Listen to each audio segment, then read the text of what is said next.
Hi, good afternoon. Thank you all for joining us again for another Ironside Take 30. Today we will talk about how to de-risk AI with data science as a service, which we actually call Ascend AI. So we'll talk about that. I'm Pam Askar. I'm the director of our data science practice at Ironside. I've been delivering these Take 30s, and we started offering these with the whole COVID situation and all the uncertainty in the world, trying to make our experts and their expertise available to you. And so we've actually decided to extend this. We've been doing this is week 5. We have another week next week, and then very shortly in the next day or two, you'll see an announcement about extending for another 6-week block. So we have some exciting topics coming up, so please check those out, and you'll be able to register for another session. We also are looking to do what we're calling Take 30 one-on-one. So sometimes people want to dive into a question a little bit more. They have things that are specific about their business. And so you'll also be seeing some information about how to sign up just to talk one-on-one with one of our experts. All this is about providing a service to you and providing some expertise and some support. So we're very excited to be able to share those. We also are happy to have one-on-ones at any time, so you can always reach out to me. My email address is there, or the Here to Help. We're happy to have one-on-ones at any time, but we're specifically going to set that up to make it a little bit easier to facilitate. Kick this off. So Ironside, we are here to help you use your data to make better decisions about your business. We do that with over 20 years of experience in offering end-to-end data and analytics value. So data science, that's a team sport, and we kind of sit in all of these wedges of the wheel, but we also have capabilities in information management, business intelligence, managed services. And so it really allows for a very holistic approach to the analytics that we offer. So today I'm going to talk about the risks and challenges of AI, what data science as a service is, and how that can be used to de-risk some of that process. And I just want to remind you before I jump into content that you can chat right into the chat box any questions that you have throughout the presentation. I can answer them in the middle. Feel free to interrupt with those, or at the end we always try to leave some time for a question and answer, so we can do that there as well. So here's what you may not know about AI, and it's actually something that I took for granted and had to realize that people don't know about AI, is that it's not really like any other project. If your project is to build a data warehouse or a piece of software or a dashboard, you have a pretty good sense of what you're getting at the end of it. AI is not really like that. It's very fluid, it's very exploratory. Your use case is not to build a warehouse, it's to maybe predict customer churn or predictive maintenance, right? Predict what machines are going to go down and when, so that you can offer some maintenance before that happens. To predict which customers might default on a loan, so you can be more sensitive to customers and where you offer that. So all of that is based on a hypothesis that there's actually signal there, that there's correlations in your data to those outcomes, and that you can extrapolate that. There's really no guarantee that that's the case and that it will succeed. It's very data-led. So a lot of the actual work is following a breadcrumb through the data, right? Following this little trail, trying to find where those signals are and really mining deeply. And this results in an iterative process. There's really no clear endpoint when a model's done, right? Because you're never going to reach 100% accuracy. So you can tweak it and tune it and add more data and do what you can to balance performance and accuracy, right? A data scientist could work on a model forever and needs to find a point when they can just stop, which is not always easy. But all of this, what that results in is a risky process, right? There's no guarantee what you're going to get. It's hard to identify and establish what that's going to be when you start. And it doesn't provide a lot of confidence for any organization. This doesn't make a good business case to take to your leadership and ask for funding, for example. So if we look at typical process, right? You're an organization, maybe you're very early in AI maturity and you want to establish a center of excellence for data science and become an AI-driven enterprise. How does that happen? What are the steps? So if we look at this, and this is really just an example, you could do these in different order, right? It's just ballpark figures. But what you need to do is determine your use cases. You got to have some technology to do this on, some machine learning technology, maybe even some data wrangling technology to facilitate that process. That's not like buying something on Amazon, right? There's a whole vendor selection. You have to evaluate them. You have to educate yourself on what's out there and what the benefits are. At some point, you're going to purchase those. You've got to go to IT, get them to help install and configure.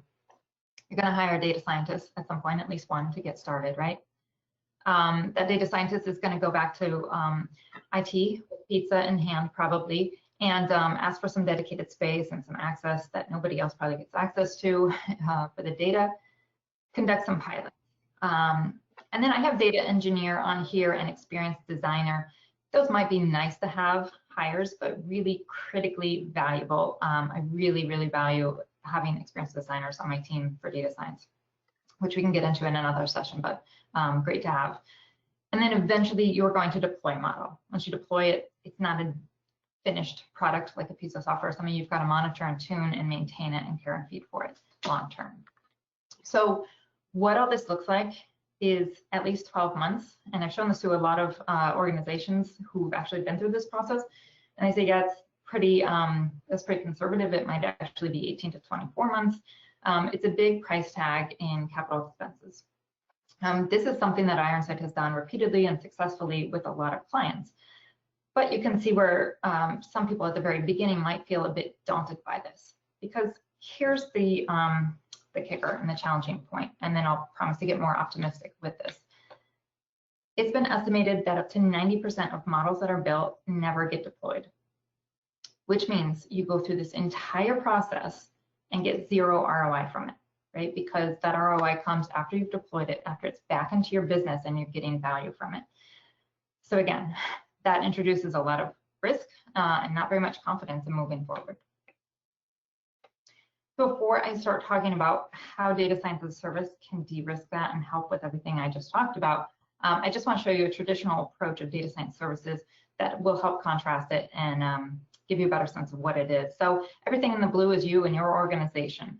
The yellow is someone like Ironside coming in to help you stand that up. So like I said, we've helped many organizations do that, and here's what that process looks like. The organization is going to hire, or it has their own internal resources, right? Maybe they have some citizen data scientists that can be trained up, or they plan to hire data scientists. In the meantime, we can provide those services. They're going to use their own infrastructure, their own technology. So if you look at what's there, contrast that with data science as a service, right? Where everything, almost everything is shifted over to Ironside. You provide your data and some business and data subject matter experts, but data science as a service is essentially using our infrastructure, our technology, our IP and processes, and our resources, right? So you may not think, in the first year or two, we're going to hire experienced designers to help in this, but someone like Ironside has an experienced design team, and so they can plug in for a week or a couple of days or whatever it is, add that value without the capital expense and the perpetual expense of a salary like you would have to do. And so I've been talking about this very broadly as data science as a service, but a lot of how I define it and talk about it is specific to Ironside's approach. So I will be specifically talking about Ascend AI, which is what we offer. So in the theme of really de-risking, and that's really why we built this. We built this to remove the barriers that organizations face trying to get up and running with AI. We wanted to accelerate the path to find some value. And so in that spirit of de-risking it, we've also offered it in chunks, in small bite-sized steps. So the first step of data science as a service would be to test out a use case in what we call a rapid viability assessment. That's a 2-week process of just making sure that this is viable, right? So that you don't go through that whole process, like we said, and just never deploy it. So let's test it out, maybe test several different use cases. Anything that's deemed viable, then you can move on to machine learning, right? At that point, when you have a deployable model, a validated model, you can do a real ROI analysis on it, take that up. That makes a better business case to get the funding to move into AI implementation, where you're going to deploy that model and reap the benefits of it. And then Ironside can host and maintain that long term. So if we look back at this very long process and we compare data science as a service, you can see here how this can help de-risk what you would otherwise be looking at, which is fairly daunting. In just 12 weeks, we can build and deploy a model. Again, taking that in bite-sized steps, right? Test it out. If it's viable, move it to machine learning. If that's viable, move it out and deploy it, and then monitor it and maintain it. So what that does is remove those capital expenses. The need to hire people, train up people, evaluate technology and implement it. So that instead of saying, okay, we have to build this long process ahead of us and this whole strategy before we know if this is right for our organization, what this allows someone like Ironside to do is say, let's get started today and just find out if there's value. It also allows you to halt costs that are not of a use case that's not viable, right? So be agile and pivot away from those and not take them forward. You know very quickly, and you're not going to invest any more money in something that's not viable than you need to. And paying for those partial resources, like I said, you've got a whole team here that you're not paying for their entire salary. We can chunk it out. So it's kind of like borrowing the whole team and the entire AI habitat. So who it's right for, I'd say this is for people that are organizations that are early in AI adoption. And there's a few different ways that clients are looking to use this. We've had some clients say, look, we do want to build internally long-term. That's our plan, is to have a center of excellence for data science internally, but we don't know where to start. So we're going to use this as a way to start. And we're going to iterate through that first phase with a lot of use cases. So we know which ones are viable and which ones to move forward with, and it helps us understand the potential value and where we could go. So someone may not ever move past that, but some organizations have shown a lot of interest in using it that way. Others say, again, we think we might want this internally long-term, but we're very risk averse. We need to actually be consuming the ROI from these models. And we have one key really important use case. Let's just build that use case out. Let's get that ROI before we start casting a broad net and looking at where else it could serve in the organization. So they may get as far as deploying it, testing it out, understanding that this is viable, and then look to either transport it to their side or leave it there and build their own. And then there are other organizations that say, look, we want the benefits of AI, but we do not see in the next 12 to 24 months us hiring a data science team. We don't have anyone internally we can train up, and we don't have the technology. We want AI, but we want you to host and manage and maintain all of our AI assets. And so that's another way that we can do this. So it allows organizations to be very flexible, to pivot around those risks, to take this step by step before investing in expenses without understanding the value for them. And so I'm just going to sum up what I've talked about today. AI, it's a bit of a risk, and I don't think that's a lot of news to most people, right? Part of that is not understanding what is AI, right? What is the outcome of it? How is that going to look and feel for my organization? It's a lot of capital expense and in time, in people and technology. And there's no guarantee of successful outcomes there. Data science as a service can de-risk AI by removing those capital expense, allowing you to get started today and proving out that value, applying some partial resources, offering progressive steps so you can just take it a step at a time as your organization is comfortable. And finally, data science as a service is ideal for organizations that are early in AI adoption and can be used very flexibly in a number of ways. So they can use it to test out models and then work internally to build out their own team.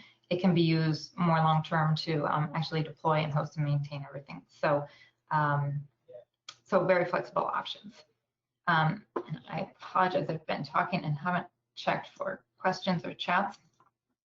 But this is the point where I think Debbie will open it up, allow you to unmute yourself if you'd like to ask some questions, or you can type them up in the chat box and we can take them. There was a comment about, you had mentioned that models aren't always deployed. They're created and they're not deployed. Why do you think that's so? That's a good question. So there's a number of reasons why that is. That's a very high number, 90% of models. Sometimes that is just not a viable model, and you can find that out very early, or sometimes we put the full effort in and build a whole machine learning model, and go through many of those iterations. As I said, you can work on this and work on it and work on it, and just not hit that level of accuracy that you need to make it valuable. Of course, at that point, you've already invested a lot of time building it. So sometimes that is not a viable model. Sometimes it's just that data science teams are often limited in their skill sets and deployment. It is a very challenging process in and of itself. It's not flicking a switch. In machine learning, you're building that model, but in deployment, you're building an entire process of movement of data and automation that has to be very precise. And so sometimes organizations have a data science team that's great with machine learning, but doesn't understand that ability to scale up and structure that deployment, and just don't have that particular skill set, which is one of the reasons I say data science is a team sport, and you want to build a very well-rounded team. So it's for a number of reasons. Sometimes funding runs out, right? You have funding to get it through machine learning, and then just never gets deployed. It's a number of reasons, but it really can be, it's a huge obstacle, deployment. Thank you. We do have a second question. How does this compare with a black box AI solution? Yeah, so this is not black box. Again, we built this planning to de-risk AI, and not that a black box is risky. You may hear about turnkey solutions that tend to be black box, and by that we mean you put some inputs in and you get a prediction out, but you don't have a lot of flexibility of what goes in. You don't have a lot of insight into the drivers of that model. And those often come for use cases that are very, very common, like fintech. There's a lot of use cases, loan default, that kind of thing. Those models can be built over and over, and so you know what the key drivers are, and so you can kind of package it up. This here is more like data science services, but on our side. So it's a partnership. It's trying to build something that's going to work from you. It's mining through your data, finding what's important and valuable from your data for that model. And so it can be any kind of niche, very specific use case for your organization. And it's not something that was developed outside of that, and you just plug in inputs and get an output. Sort of gets to the next question. They wanted to know, have we had any success in life insurance industry using AI? It's a good question. We actually do quite a bit in insurance. So we've done some in subrogation, specialty insurance, not so sure about life, but like malpractice, as well as P&C is another big area. Insurance is ripe for AI use cases, and we've done several across different areas. So I would have to check specifically about life insurance, but it doesn't come to mind. Yeah, terrific. And you also, I know in the next block of 6 that we are doing some industry specific ones. I think that we will be addressing higher ed specifically. Mm-hmm. We could do a one-on-one dialogue on life insurance. I think insurance is another good one. Yeah, there's a lot to be done there. Another question is, what if they already have technology in place but not the skill set? Will the data science as a service be able to use the same technology that they have already purchased? Oh, that's a great question. So there's 2 ways to answer that. Yes, possibly. We use the technology that works for us. If you have a license for something that can accelerate it, boost it, that would implement better back into your system, then yeah, we would look at ways to do that. Also, outside of data science as a service, if an organization has technology but not the skill set, we've also worked many times in kind of a mentorship role where we provide the data science services and do a lot of training and mentorship for someone who could maintain their models long term. So there's flexible options there. Terrific. Pam, the next one was sort of tying back to last week's session where you talked about data enrichment. How does data science as a service link to that? Oh, great. Yeah, I didn't put that up here, but data science as a service for Ironside is actually makes data enrichment much easier because we have a partnership with Precisely. That's what we talked about last week, how we benefit from that shared service. So we host a lot of their data internally. If I'm building machine learning algorithms on my own environment and we're hosting that data, it allows me to do an evaluation. Oftentimes I'll be building a model and think this is something that really could benefit from some third-party data, and we have it right there. So I can show the client, here's your model without it, here's your model with it, right? Here's how much more accurate it could be, and we can do a cost analysis. And so you get that apples to apples comparison right there before even purchasing that data, but that allows you to see those options. Thank you. That also made me just a reminder that through our website, you'll be able to get the video content or the video recordings from previous Take30 with a data scientist. Yes, that's a good point. So as we release the upcoming 6 sessions, yeah, we'll also make all the content for the previous 6 sessions available. So we have actually gone through the questions that are on the question board. Does anyone else in the audience want to speak up? This time I went very fast because I'm afraid of going over and using up too much of your time. So we went through things quicker, but happy to answer any other questions that come up now if you want to type them up or take yourself off mute and ask. And also a reminder that the one-on-ones are available anytime. You can email myself or here to help too, and we can set that up.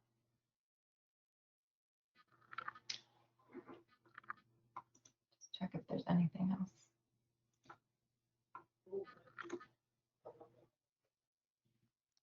Great, well, if not, give you back some time. Thank you again for joining us. Next week, we have week 6, and then we'll kick off the next 6-week sessions. Terrific, thank you. Great, thank you everyone. Have a great week.